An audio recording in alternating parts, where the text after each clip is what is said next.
The story goes that Marcus Aurelius hired an assistant to follow him as he walked through the Roman town square. The assistant's only role was to, whenever Marcus Aurelius was praised, whisper in his ear, "You're just a man, you're just a man."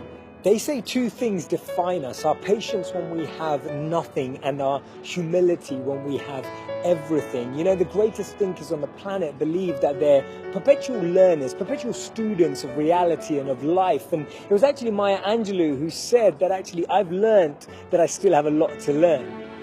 The person that we will become in 5 years is defined by the people that we spend time with today and the books that we read today. That's why who we associate with, who we spend time with, who we absorb our energy with will really define what's on our mind. And often what limits our learning is that we believe we already know. We believe that we already have knowledge. We already believe that we have the answer. But actually opening up ourselves to learn from the people around us, selectively choosing people who can be guides and wise advisors.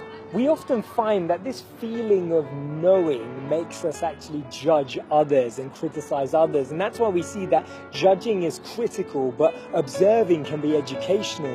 And therefore, we should be so focused on improving ourselves that we don't have any energy to criticize anyone else. And when we're focusing on improving ourselves, we'll surround ourselves by people who challenge the way we think, who question the way we behave.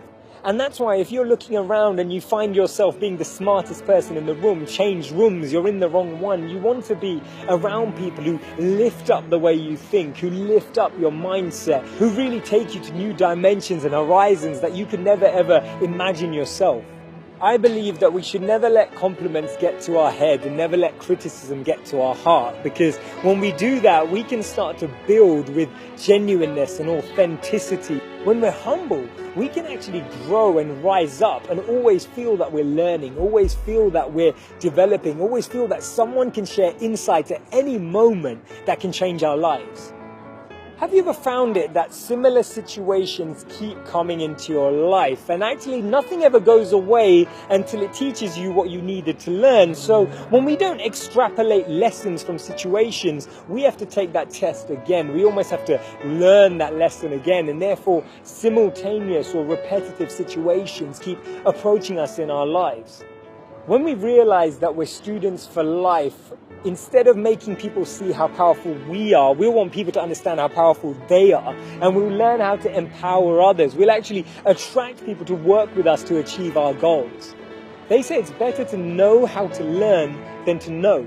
Because when we know how to learn, it becomes a habit, it becomes part of our mindset, it becomes a part of the way that we daily navigate life. We're trying to draw lessons from every person, every situation, every interaction, every moment that can actually teach us something about ourselves, teach us something about society, teach us something about our world, teach us something about how we can interact with that space. And that's why Brian Herbert said, the capacity to learn is a gift, the ability to learn is a skill, but the willingness to learn is a choice.